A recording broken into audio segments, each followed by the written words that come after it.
Hi guys, welcome to the Flow State Podcast. I'm your host Isabella Carroza, and this will be my last time shooting this. I've shot this 8 times and we're gonna get it right this time.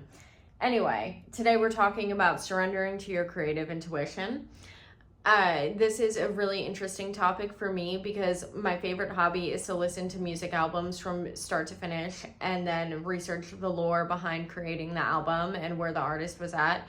And almost any time an artist has create something in their career that's significant, whether it be their magnum opus or just an album that solidified their career, they always talk about their fight to get in touch with their creative intuition and how they needed to really surrender to it and not do what the people around them were telling them to do. They needed to really go their own path. I think a good example of this is Lana Del Rey's sophomore album, Ultraviolence, was created using the 1950s beat poet style of writing, which is basically like your first thought is your best thought.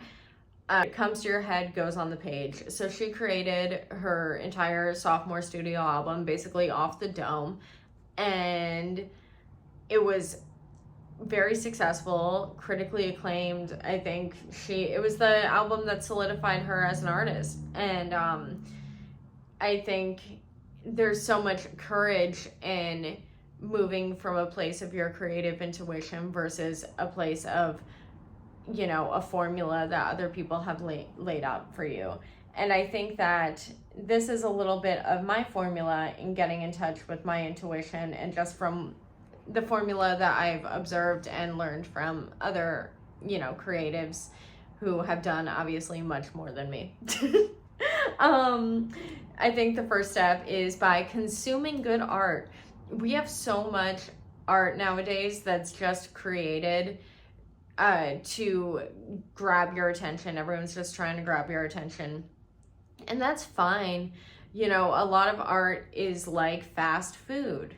Fast food is fine. We love In-N-Out, but if you consume it all the time, it's going to poison you, kind of like what all the art that is like fast food is doing to the brains of society. Anyway, if you consume, something thought-provoking, something that is a little bit more than one-dimensional, something that you really need to sink your teeth into, that is going to expand you not only creatively, but it's going to hold a mirror to you. And obviously art is subjective. I'm not going to tell you what I think is good. You may hate, whatever. Obviously art is subjective, but I do think that if you consume what you're intuitively drawn to, it's what you need to hold a mirror to your own inner world so that you can expand enough to express what you want to express. Because at the end of the day, I think a lot of stand-up comedians oftentimes talk about how they are pursuing stand-up comedy because they crave attention. Partially true. I think a lot of people pursue it because they crave expression. And I think that if you can really understand what it is you're trying to say and get it across in a creative way, no matter what that way is, that's the goal. And that's also when I think it may or may not permeate cultural consciousness on like a grander level. Let's see. Step number 2, embracing your sensitivity. I am oh my God, my favorite hobby is literally crying in the bathtub. I am so sensitive. I'm always crying. Not even like I'm sad, but I let myself cry. I think it's really important. And anytime after I'm done crying, I come up with like a joke or like, whatever. And I think that so many people, especially, I'm in stand-up comedy where everyone's very machismo and very like, the less sensitive you are, the funnier you are, which is true. But I think that in order to get to the point where you can laugh about something, you need to cry about it first. I think that your sensitivity is your creative intuition in a way. Well, it's part of it. if you can observe your sadness, then you can funnel it into your art, and that's when it can hold a mirror to your audience and really connect with them. And you'll be able to create something that hits people on a deeper level. You'll be able to create art that's not fast food.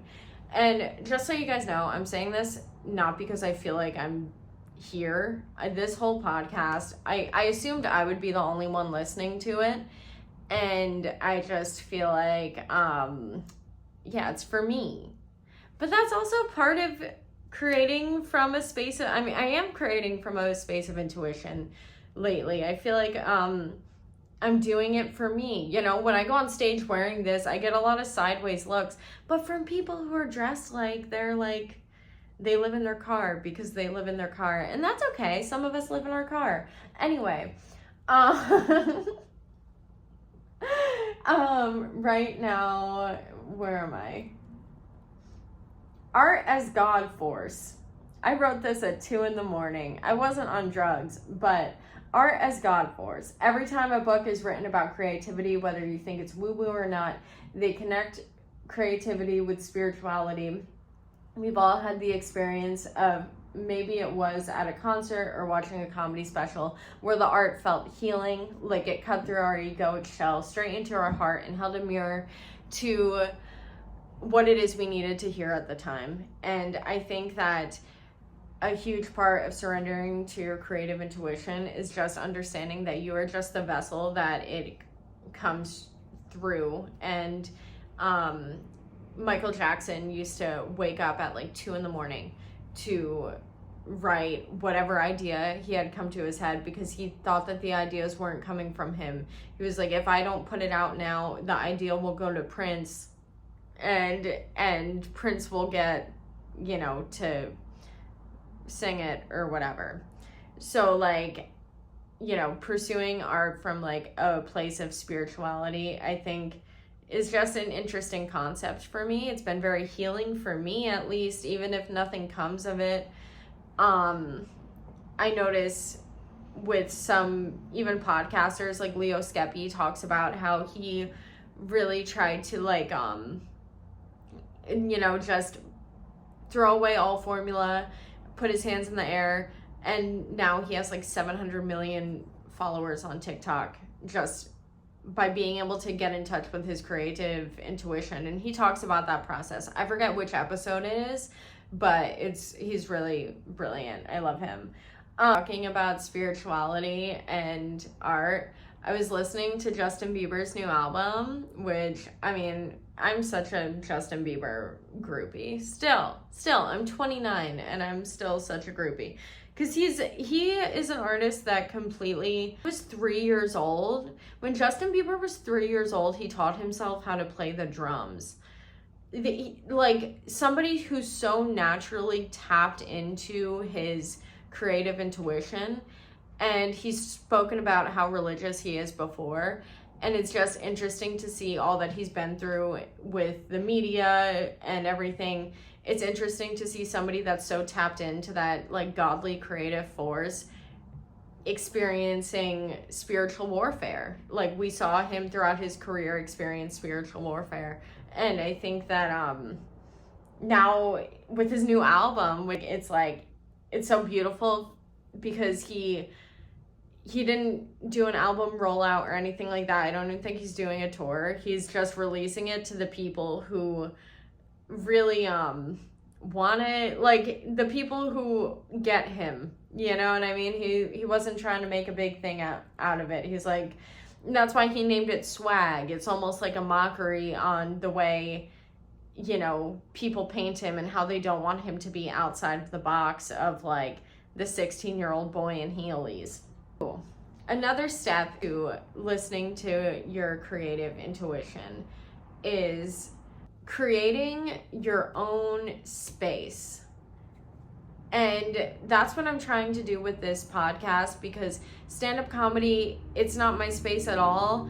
I love going on stage and making people laugh. I love it. I want to get really good at it. I have a hair in my eye.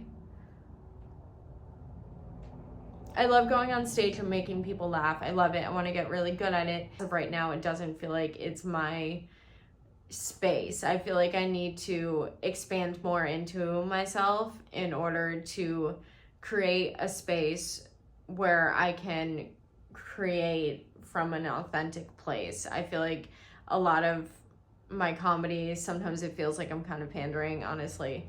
That's a little critique I have on myself. I think that creating your own space is really important because in order to create and like go deeper into your art and what it is you're trying to say, you know, you need a healthy environment for that. And a lot of creative industries could not be further from a healthier environment. I think some of our best artists, some voices of generations, are world builders. You know, anybody can sing a song or write a joke, but not many people can build a world. So I think that if you can create your own space, it'll give you more freedom. And when I say you, I'm talking to myself. It'll give you more freedom to create freely and eventually one day stumble upon the expression that you're seeking. Don't forget to like and subscribe. Thanks.